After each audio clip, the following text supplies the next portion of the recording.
beautiful one. Yeah, Spotlight is the show where we try to make in-depth analysis of things happening in our dear country.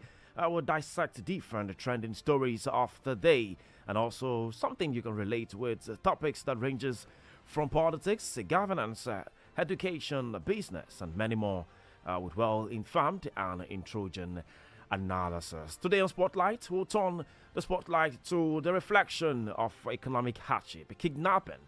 We ask a question: is it a reflection of economic hardship? Don't forget, kidnapping, both real and fake, has become a prevalent issue in many societies, often linked to various socio-economic factors.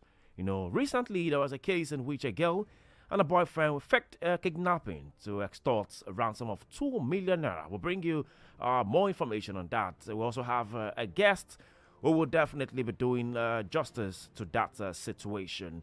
Well, this also illustrates the growing desperation seen in economically strained populations, where such incidents reflect how economic hardship can push individuals to take extreme action in hopes of gaining quick financial relief. Also, the case highlights a concerning trend where, rather than being driven by criminal gangs or organized crime, some kidnappings are perpetrated by individuals who are financially desperate. In this instance, the perpetrators also are facing economic challenges while opting for a high-risk strategy or staging a kidnapping, potentially threatening lives for monetary gain. Moreover, and however, the involvement of young people in such schemes raises questions about the role of education, societal values, and economic security. When individuals, especially youth, resort to such desperate measures, it suggests a lack of opportunities and possibly an erosion of ethical values driven by the pursuit of survival in a tough economic environment. And joining us here right in the studio today on the Spotlight on Super 92.7 FM to make analysis on these issues of kidnapping, if it is a reflection of economic hardship, is a lawyer, a public affairs analyst, and also a university lecturer, Barrister Deji Olaleye. Barrister, good morning. Good morning. How are we? Compliment of the season, Barrister. Same to you. I wish you the best. I mean, so many things are happening around the country, and but let's take this case study of this kidnapping issues. We had the issue that arose in Delta State, where the operatives of the State Police Command had arrested a young girl called Princess Okole and her boyfriend Prince Atigbe. Princess and Prince, unfortunately, but.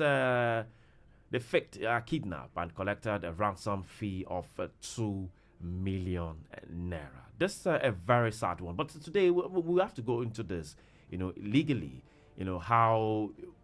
What do you perceive first in this case? The moral angle, the judicial angle, what we'll be seeing, since they are parents, how will the courts, handle such cases, and also the moral side of this issue. But before we go further on this, let's hear from the police authorities in Delta State. We'll be right back. She's 21 years. We'll find out the age of the boy very soon. She left the house on the 30th of December to go and visit the boyfriend.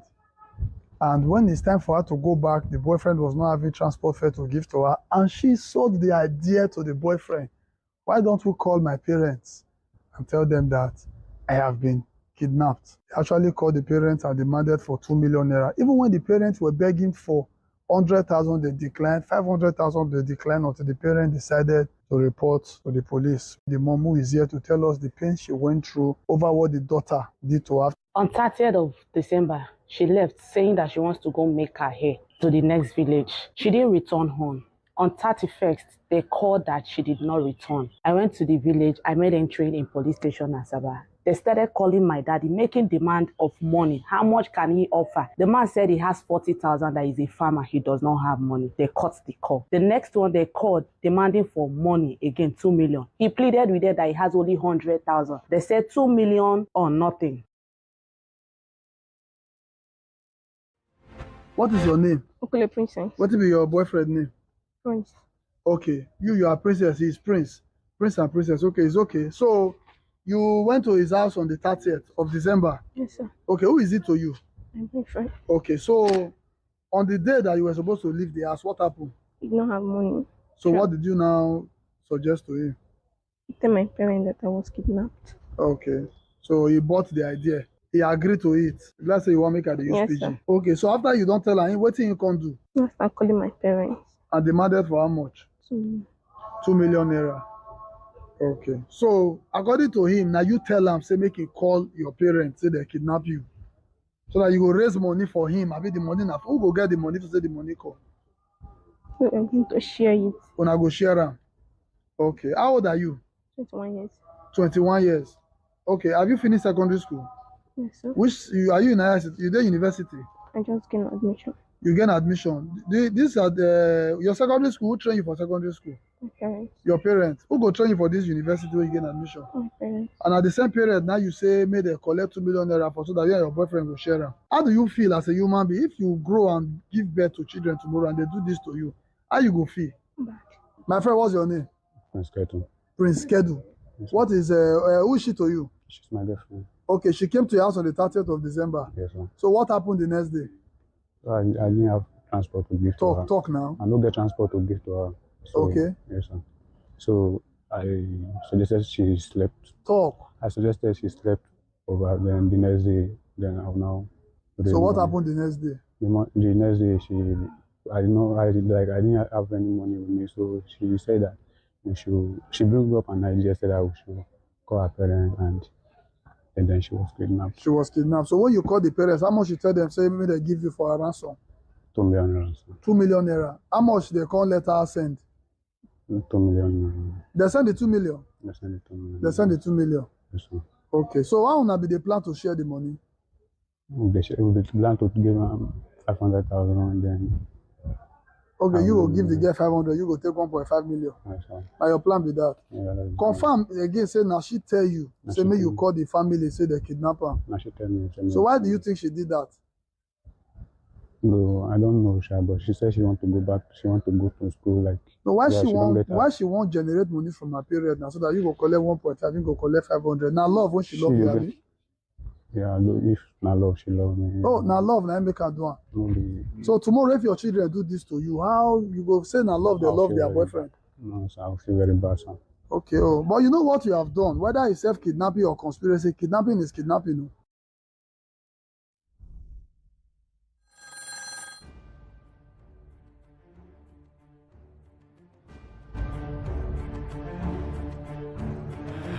What a very, very sad one there, coming from a 21-year-old. I'm calling a lady or a girl, a lady, I'll say. I mean, and she just gained admission into a university, and then the same people who will be saddled with the responsibility of, paying her tuition fees and all of this, seeing her through school, is the same people she's suggesting that they pay ransom for. I mean, so barrister, let's go to the moral side. I mean, what's your reaction? What's your reaction on this issue? You've heard it all from the police spokesperson in Delta State, Bright Edafe. Well, this is one of the very terrible experience that most families are facing in the country right now. The problem of the moral decadence that you have to contend with, particularly among these our young people. It's almost having a spiral effect, from secondary school down to the university. Most of them are morally decadent. Of course, there's no limit to criminality when people do not have respect for social values and all of that. And that's what is reflecting now in this particular case. Unfortunately, our schools have not been helpful. In those days we used to have moral and civic trainings for students right from the secondary school up to the higher schools, but unfortunately these days there are no such teaching. And also you find that even in our society, the moral level, the moral quotient of society is going down, is declining. There is a downward trend towards values, and where you are building a society that doesn't place values on morals, okay, what you have is this kind of insidious incidents. You know, Who are we to blame in such incidents? I mean, the parents themselves are to blame. Also, Why? the society and the government. Everybody is to blame. Everybody. How was the Now, is it the parent that says she should leave the house, telling the parent that she wants to go make her hair? You see, sometimes, most of the time, parents do not monitor their children very well. A 21-year-old. And I'm sure this parent probably did not know that this girl has a boyfriend.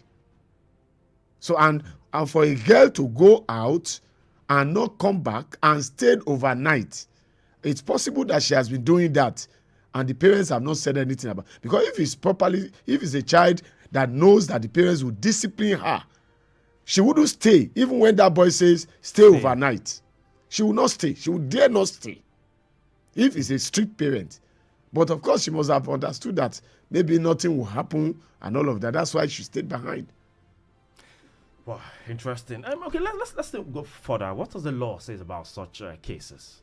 Well, it's a crime that has been committed, no doubt. Just as the police officer said, a crime is a crime, even if it's an attempt. Okay, but in this case, this crime was culminated because the money was collected.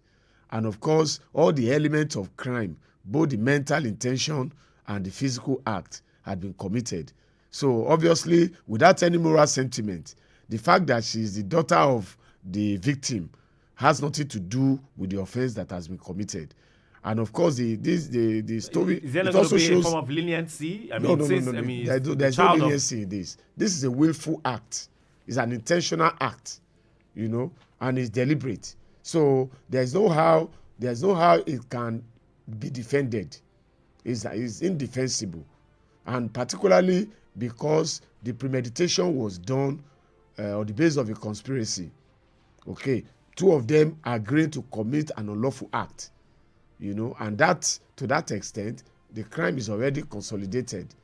Okay, so it's a very terrible situation we have on our hand, and one will expect that some of our parents will take care to watch who their daughters or their son, you know, relates with. Who are the friends of your son? Who are the friends of your daughters? You must know them as a parent.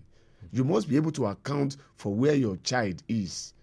All right, and parents must learn to discipline their words, their children. Okay, we know that we are living at a time when children are no longer disciplined anymore. All right, in the name of Gen Z. Yes, in the schools, some of them, teachers are afraid to even discipline students now because of recrimination from parents. Some of the time, even threats of attack by students. You know, because in most of the secondary schools, even in the high schools, you have the court system, you know, that makes it difficult for teachers to actually discipline their ward or their students. So all of this put together has been a major problem for us as a nation, and it's almost cascading or cascading into this kind of event. You know, well, it's kidnapping today. There are other crimes that are being committed even on campuses. You know, rapes, incident of abduction, you know, forceful initiation into cults, you know, and violence acts, you know, bullying. All of this happens in the university system, and most of them are never reported because of the way campuses are. Victimizations, even by lecturers. You know, a lot of crimes are committed on our campuses. All right, a lot of crimes are being committed. Let's open the phone lines so Lagosians and Nigerians, you can be part of this conversation. 0705 890 4927. 0705 890 4927. You can reach us on 070805 092 0927. 0805 092 0927. Or you can send us a message via WhatsApp on 0705 690 0927. 0705 690 0927. Don't forget the other lines also 0903 714 2798.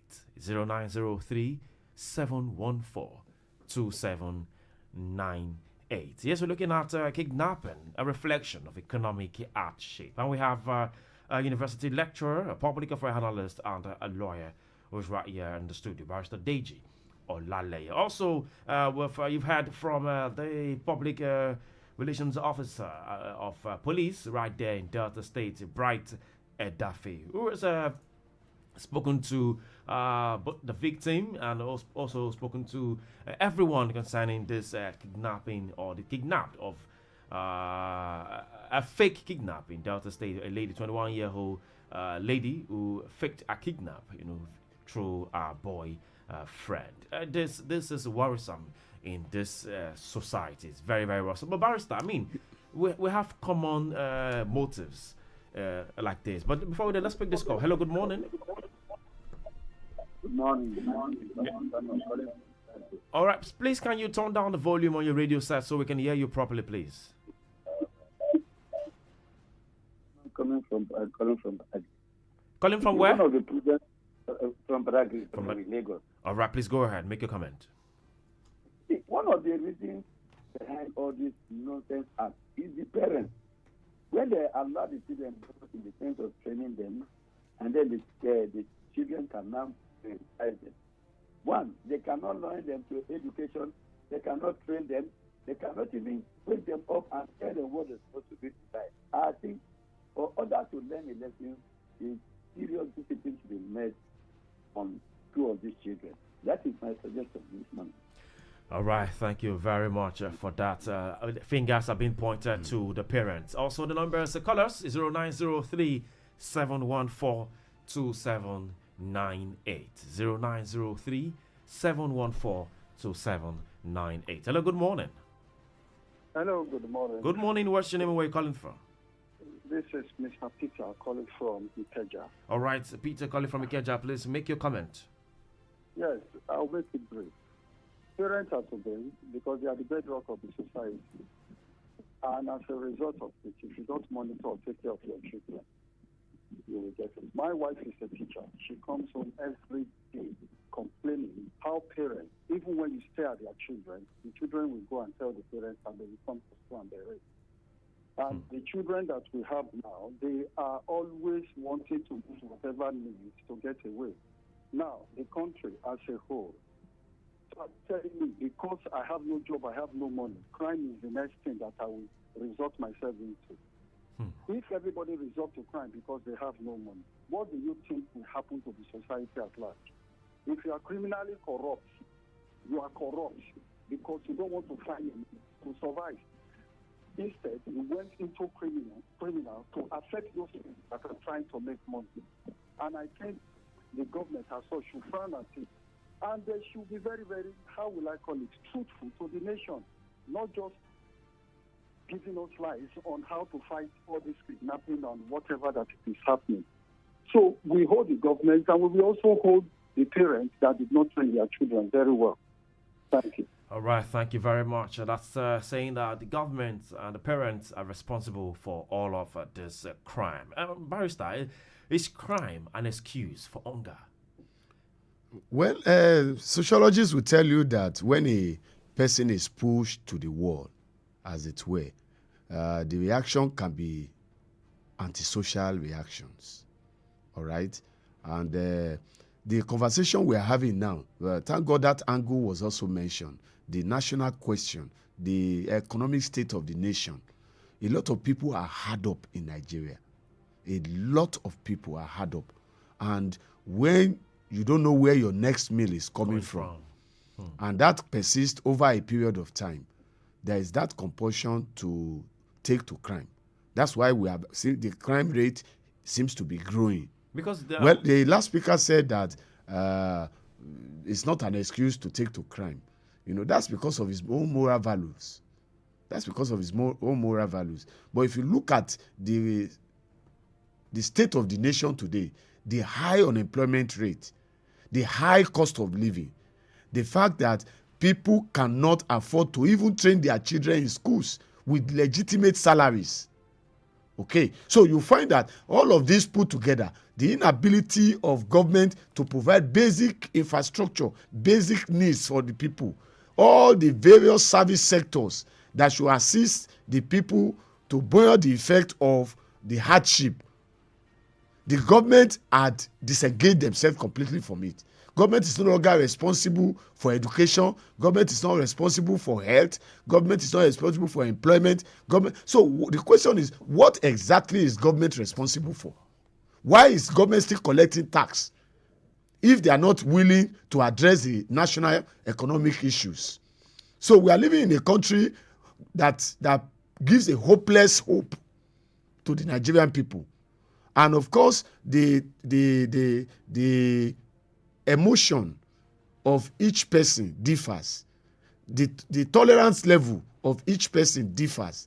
Some people take to crime out of anger to the experience they are going through in a society, okay, where they have seen every aspect, all blocked up. So is that an excuse? We are not saying it's an excuse, but sometimes it's a natural tendency, it's a natural reaction, because some of this crime, those who indulge in crime, they find it easy to indulge in the crime. All right?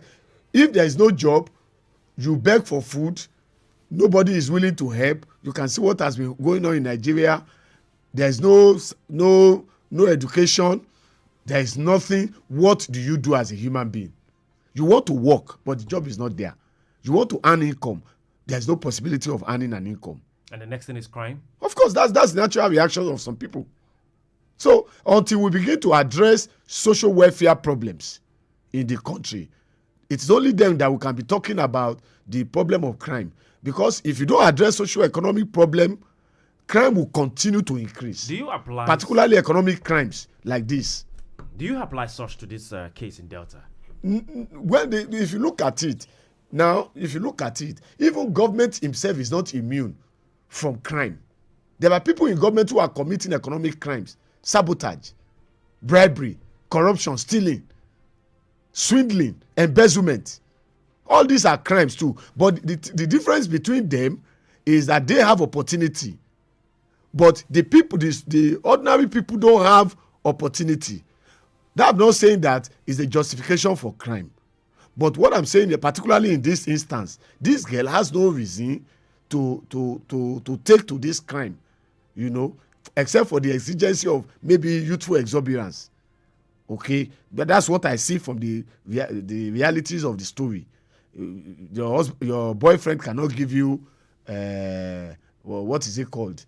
Transport fee, and then the next thing is is an overindulged child that will do such a thing. Overindulged child doing such a thing. Lagos, the phone lines are still open. Colors 0705 890 4927. 0705 890 4927 or 0903 714 2798. 0903 714 2798. All right, Barrister, but what are the common motives, behind fake kidnappings in economically strained societies? We have all of these motives. Do you feel they are common motives? Look, the law does not regard motives. That's the truth. Issues of motive, you may have a good motive for stealing, but it still does not justify stealing. Hello? All right, we have a caller here. Hello, good morning. Yeah, good morning. Please, can you turn down the volume on your radio set so we can hear you properly, please? Okay. Hello? Okay, we're still hearing ourselves there. Please. Hello? Okay. It seems the network is not good. All right, call us back, please. Hello, good morning. Hello, good morning.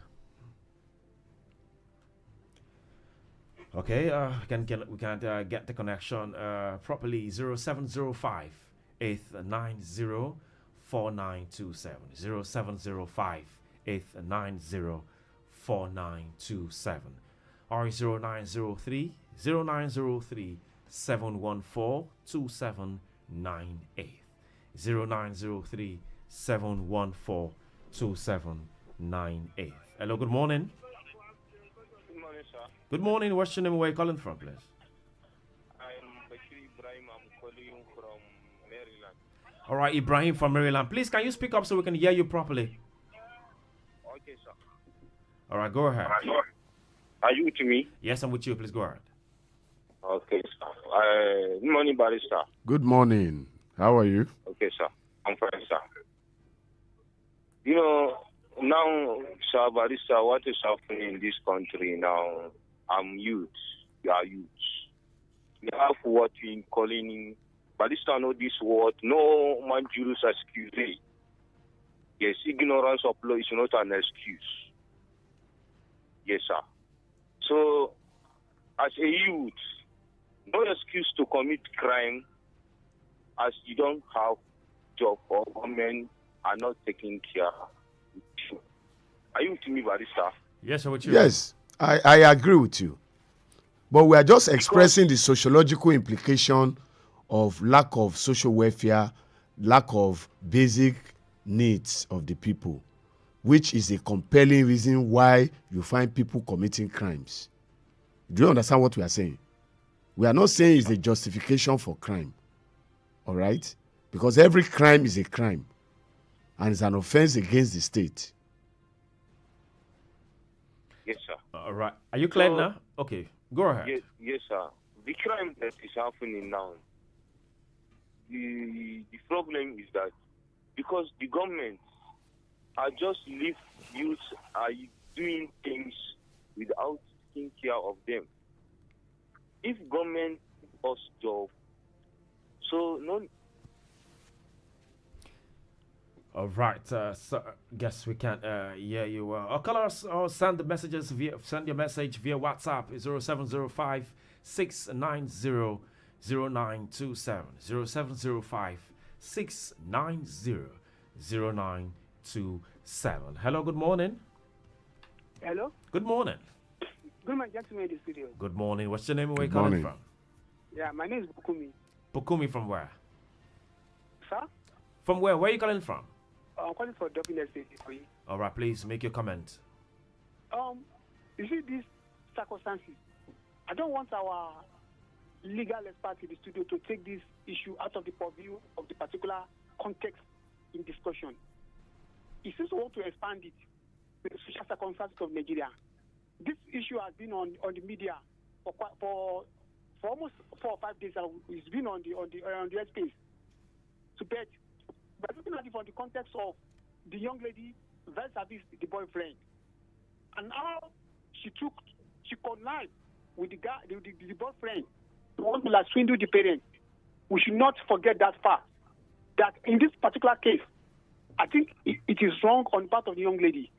That is the social dynamic of the Nigeria social system now. Now, let me now take your mind back to a particular issue that happened in the United States of America some years ago. A 17-year-old guy went to the public in the state of Atlanta. 17-year-old. He was shooting sporadically, shooting people sporadically, killing people innocently. That was a crime.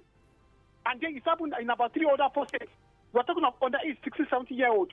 So now, you're going to look at a society like America that doesn't have economic problem comparable to Nigeria.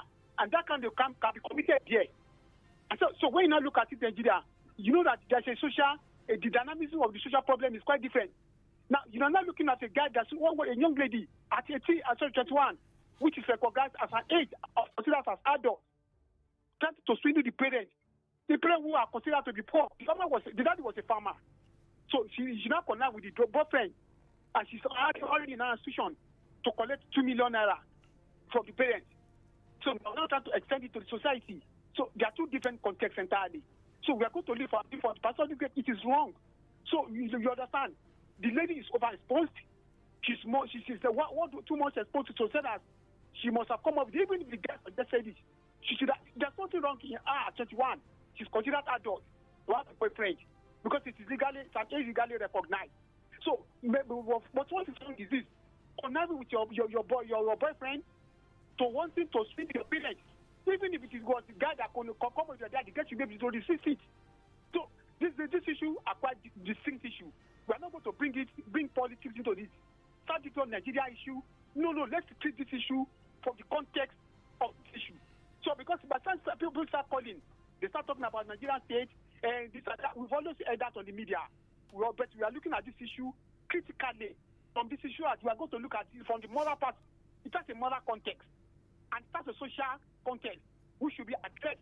We are not going to extend it to the fact that there's this thing on the land, this and that. These are normal issues we hear daily on the media.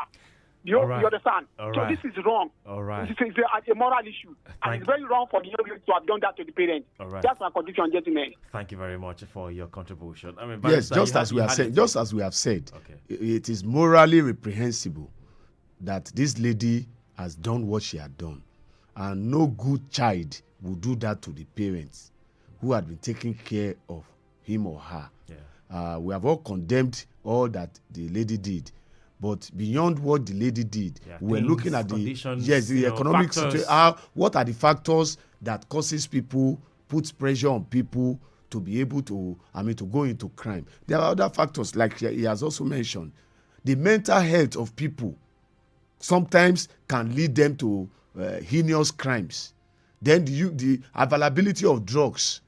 Of course, in Nigeria today, there is prevalence of drugs everywhere, especially on the streets. It's a common thing now on the street. Teenagers and among young people. So those we are talking about those heinous crimes, those more serious crimes.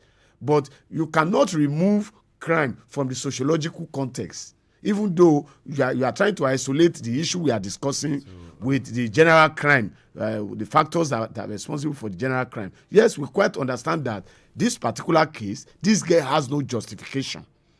Okay, for the action that she has taken, or the part that she has taken, and of course the part is criminal, and they should face it. Yes, the part is criminal, should face it. Hello, good morning. Hello. Good morning. Yeah, I'm Austin. I'm calling from Ojo. All right, Austin from Ojo. Quickly make your comments. Yeah. Hello. Quickly make your comments. We can hear you. Yeah. Yes. My comment is this. Morally, the lady has done wrong. In fact, he has done wrong. Then, I think it started from, let me just say this. When the government is pleased to pass a policy that is good for the people, the government has done wrong. When the government is pleased to punish the embezzlement to those people that is funding our money, I think they are also morally corrupt. There should also be taken for somewhere to be examined. I want to ask, in China today, will you find the youth and these people doing this? No, because why? Their leaders have set example. So it is the example that a leader said that the people will follow. I'm not using it as a yardstick, but it must begin from somewhere. Just like they say, charity begins at home. From off your mic, also off your mic. If off your mic has been sanctioned, if all the politicians that have been stolen something have been sanctioned and have been given dealt with, it's that the youth will follow. Anybody that wants to do it will say, if this man will do it, I should be able to refrain. All right. I'm not saying this to clear this girl. No, what you have done is totally wrong. But let's start from those people that call themselves the leaders. All right. All right. Thank you very much, Mr. Off Your Mic. I mean, that was he has a point there, because just like they say, charity definitely begins at home, and you've pointed it out that this thing sometimes. The leaders could be also responsible. When you create an environment in a nation where people cannot survive, you create crimes. I mean, in South Korea, we see what's happening to their president, where, because of the maternal law that he kept. And the last one of the speaker who was talking, the kind of crime of people shooting sporadically and all of that, those are not caused by economic conditions of the people. Those are problems of mental health. All right. And in advanced countries, those are the kind of crime that you find. You don't find this kind of basic economic crimes like kidnapping, all these things. Sabotage. Except if it's political, you find kidnapping and abduction where it is a political issue or an ideological issue. In most advanced countries, where maybe a religious group or a terrorist group is at work. You don't find neighbors kidnapping another neighbor too often in those countries for money gains and benefits. But Barrister, I mean, what are the societal consequences when individuals resort to criminal acts due to financial desperation?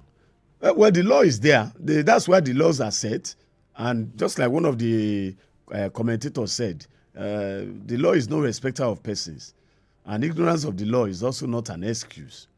All right. So the law will take its course naturally where crime is committed. But the most of the crime that are committed ordinarily at high places are never prosecuted. They are never investigated, and there's so much impunity. In the family also, you find there's so much impunity in the homes, even our children. The condition that many of the parents find themselves. Children no longer respect fathers who cannot pay school fees at the right time. Wives no longer respect husbands who cannot provide the basic necessities of life. So everybody is out trying to make money, and this get rich quick syndrome is beginning to affect not just even employable people, not just even adults, but even young people. It's even more common among young people. In these vices, of course, like that of a boyfriend. Maybe she went there to get money from the boyfriend to do her hair. She left home. She wanted to do her hair, but from doing the hair, maybe as a result of the cost, she couldn't do it. You know how much a wig costs now? That's why it's very expensive to keep a girlfriend these days. Because if you're buying a wig of 150,000 naira for a girl that is not working, then you need to explain the source of your own wealth. All right, let's listen to the police public relation officer right there in Delta State. Let's listen. We'll be right back. We don't just talk the talk, we walk the walk. Switch to the good side of life here on 92.7 Super FM. She's 21 years. We'll find out the age of the boy very soon. She left the house on the 30th of December to go and visit the boyfriend. And when it's time for her to go back, the boyfriend was not having transport fare to give to her. And she sold the idea to the boyfriend. Why don't we call my parents and tell them that I have been kidnapped? He actually called the parents and demanded for 2 million naira. Even when the parents were begging for 100,000, they declined. 500,000, they declined until the parent decided to report to the police. The mom who is here to tell us the pain she went through over what the daughter did to her. On 30th of December, she left saying that she wants to go make her hair to the next village. She didn't return home. On 31st, they called that she did not return. I went to the village. I made entry in police station Asaba. They started calling my daddy, making demand of money. How much can he offer? The man said he has 40,000, that he's a farmer. He does not have money. They cut the call. The next one they called, demanding for money, again, 2 million. He pleaded with them that he has only 100,000. They said 2 million or nothing. What is your name? Okule Princess. What will be your boyfriend name? Prince. Okay, you are Princess, he's Prince. Prince and Princess, okay, it's okay. So, you went to his house on the 30th of December? Yes, sir. Okay, who is it to you?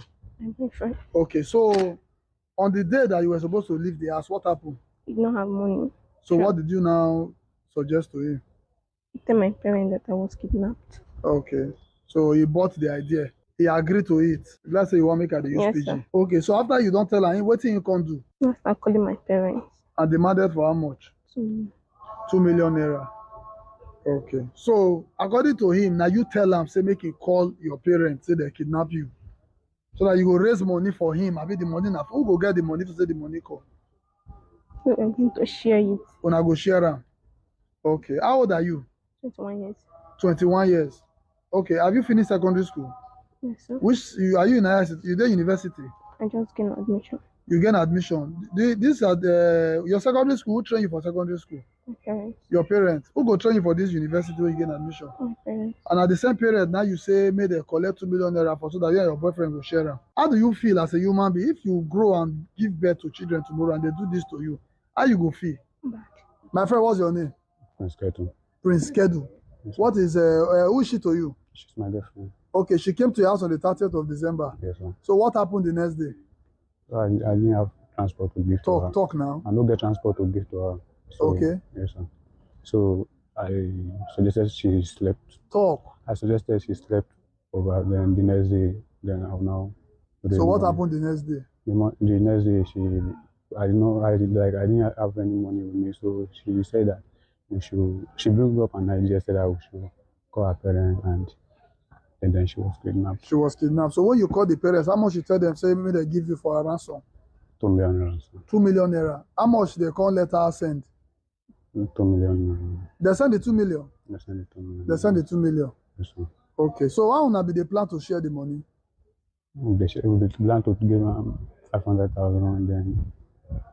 Okay, you will give the girl 500. You will take 1.5 million. Yes, sir. Now your plan be that. Yeah, Confirm again. Say now she tell you. Say me you call the family. Say they kidnap her. Now she tell me. So why do you think she did that?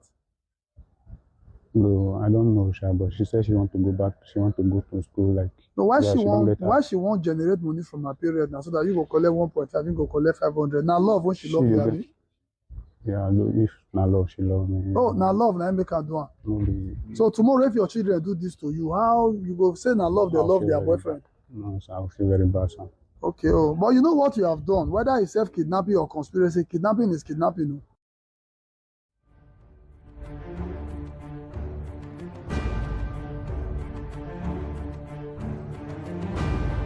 All right, Barrister, two things the police spokesperson right there in Delta said, self-kidnapping and conspiracy. I mean, how do you address that in law? Yeah. Well, if it is self-kidnapping, it is still kidnapping. Okay. And in kidnapping, in this kind of situation, the conspiracy is also involved, where two people agree to commit an unlawful act.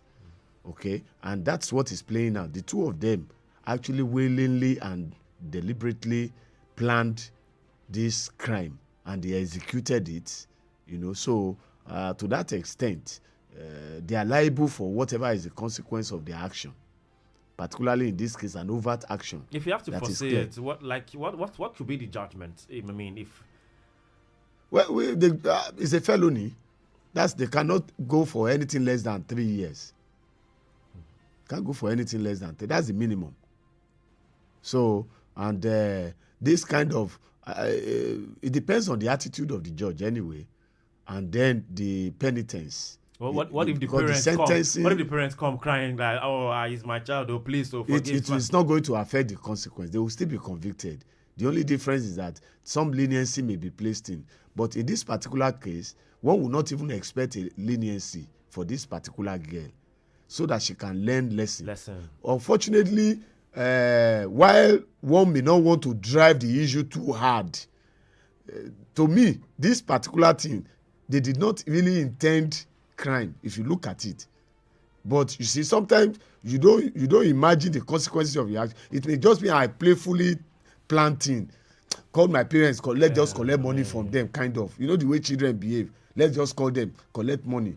Yeah, after all, if you call them now, tell them, say, they don't kidnap me, they will pay. That kind of a thing. But they may not know the weight or the gravity of what they are doing. And if they know, at the point that they begin to now go into it, that it becomes a very serious matter. But from the interrogation and investigation so far, you will see that it's just something that came up spontaneously, because the boy could not give money to the girl, kind of. Hello, but good morning. All of that is just emotions and sentiment, and the law is not. It doesn't consider sentiment or emotion. All right, we have a caller. Hello, good morning. Hello, good morning. All right, call us 0705 890 4927. 0705 890 4927. Or you can reach us on 0903 714 2798. 0903 714 2798. Hello, good morning. Oh, good morning. Yes, good morning. What's your name? Where are you calling from? My name is Mr. Paul, calling from Agege. All right, Mr. Paul from Agege. What's your comment? Yes, before I jump on the comment. I need your learned friend. Good morning, sir. Good Hello? morning. Yes, I need an open clarification. Maybe I don't really understand. Policemen, I usually see these things on the media or on the TV. They display people, guns in front and all, and say these are criminals and this and that, and this is what we're able to get out of them. And you see it in other countries when they are taking them to the station or wherever they are taking them to cover their face. That interview that police officer had, I just want to understand one thing. Is it right? It is not. And if we are talking about...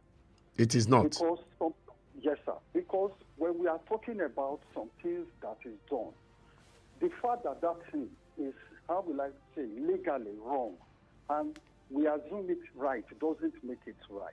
I don't know. Because sometimes when I see it all the time on the media, I keep asking myself, this thing internationally, is it agreed? This is how this thing should be done? Because I see other countries, they use rubber these things, they cover their face, they take them to the station, and a press briefing will be done, and the man will read that based on what they interview and the criminal, and they put it on tape recording, and this thing is sent to the central server. It is wrong. Now, back to the issue. Sir, the truth is that we have failed in every corner of the system as far as Nigeria is concerned. When I say we that come together to elect this government, we that come together to this is the man with me, or we that failed to even do the little thing that is taking care of our family. Everybody has failed. But it wasn't like that in the 80s and in the 90s. What happened that you see that police officer is talking about? Hello, sir. Yes. It is the failure of the family system that brings about what is happening. Believe me, that is just it. I agree with you. If the family fail, it will affect the nation at large. Australia is saying that a certain part of this country, people should not go there. You can see the wider effect of how this thing is. A government failed to take care of its people, basically, and the people resorted to crime, and the nation as a whole, we are suffering it as I'm talking to, because we cannot even get food to eat. These people have invaded the villages, and, all right, start wrapping up. We cannot even do. The thing that I am saying is that if we failed, the country can move forward, and it starts from the family. All right. Thank you, sir. Thank you very much for your comment there. Okay, Yes, I think I agree with the speaker because you cannot discuss crime out of the context of the social and economic conditions of the people.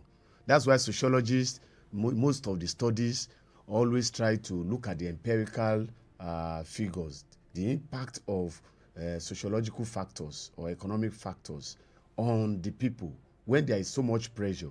And for a state like this country, Nigeria, where there is a total collapse of the economy, total collapse of our infrastructure, our moral value system is now being affected. So, Barrister, something to continue. So yes. You're saying that interviewing yes, suspect it is. Yeah. Let me come back to that point. I was about to come back to, it's called profiling.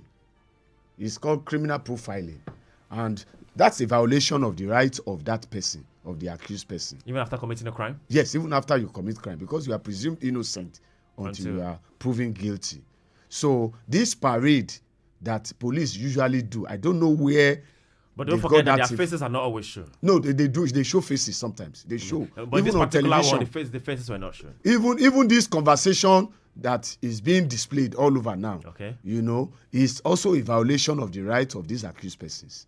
All right, because until you conclude your investigation, okay, and then you prefer a charge, it is only then you are taking them to court. It's only then you can comment. Even some of the comments that you make, should not be such as will affect the outcome of the case in court.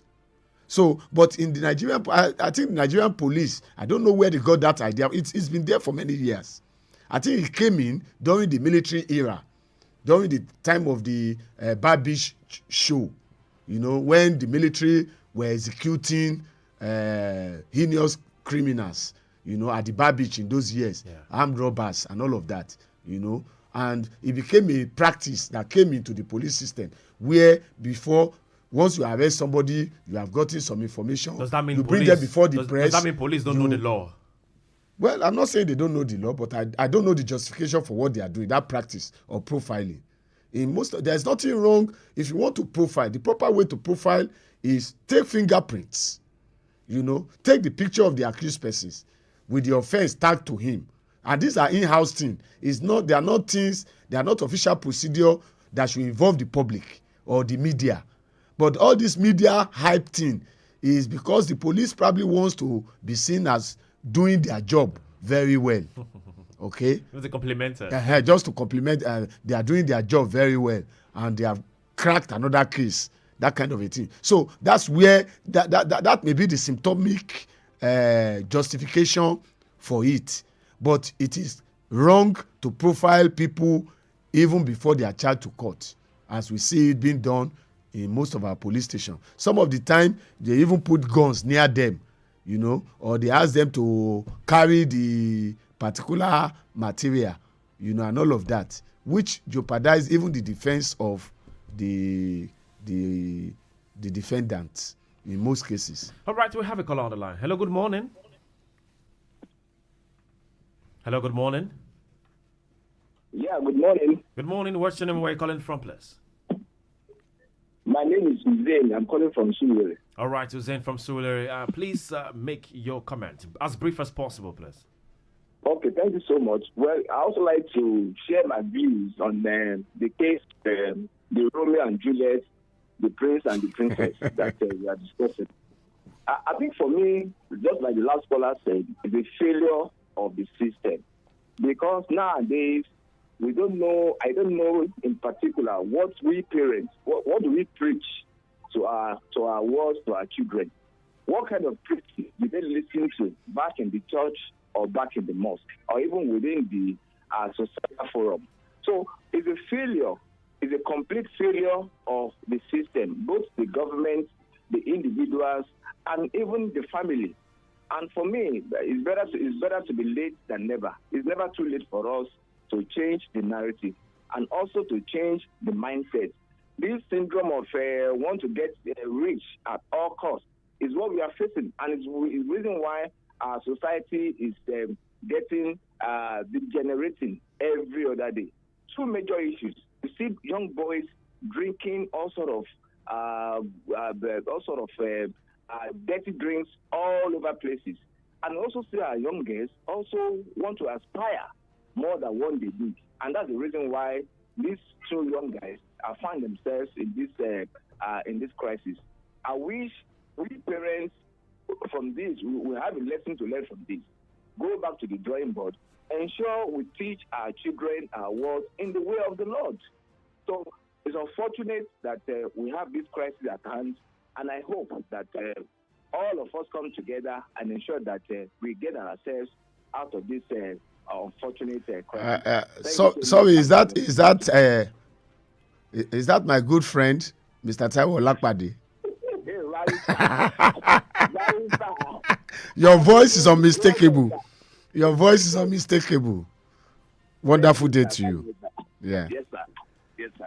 All right, thank you very much for your comment there. Oh, quickly, okay, Barrister, I mean, with all of this, so many things are happening, but how can government and the communities address the underlying issues contributing to economic desperation and also criminal activities like this of fake kidnapping? Don't forget that recently also the Labour Party presidential candidate, Peter Obi, had also called the attention of the government of frequent kidnapping in Nigeria, said that this is very worrisome. So, I mean, because of our time, how unfortunately, government communities address this underlying issues? Unfortunately, kidnapping is the fastest growing business now in Nigeria, if I may put it that way.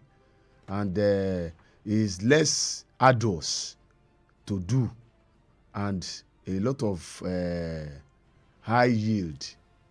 Okay, so and where there is so much high yield, and it appears very simple to do, particularly because even the police, they are not trained in counterinsurgency procedures. That's why most of the situations are never curbed, and they don't even know how to address it. Kidnapping, abduction had become part of the order of the day, and you read in the papers also of huge ransoms being paid out, okay, to kidnappers. And even some officials of government, law enforcement agents, encouraging payment of this ransom. You see even the military encouraging payment of this ransom. That's how decadent our system had become. So in such a situation, you expect that the impunity will keep growing, at which people are doing these things, because the yield is very high. And once they talk about collateral damage, that if they if they attack the kidnappers or they move on them, there will be collateral damage and all of that. Is lack of training on how to conduct counterinsurgency procedures. That's why we're having this problem. And the police needs to train and retrain themselves. The military needs to train and retrain themselves. All right, so taking that out. And the government also needs to do much for the people in improving the life of the people. Thank you very much. And parents also, let me also talk about parents. Unfortunately, the parents are the hardest hit, because if you can't take care of the need of your child, there's no how the child will respond to your discipline. There's no how. And that's what we're having in many homes now. Parents who cannot take care of basic needs. The child will go outside to look for alternative. All right, so sad this is happening in our dear society. Barrister Deji Olaleye, a public affairs analyst and a university lecturer. Thank you very much for your time on the show today. Thank you very much. It's always a pleasure. All right, Lagos, to be with you. this is where we draw the curtain on the show Spotlight for this week. Join us again next week for another scintillating edition of the show. My name is Michael Young. Have a beautiful day. When life gets complicated.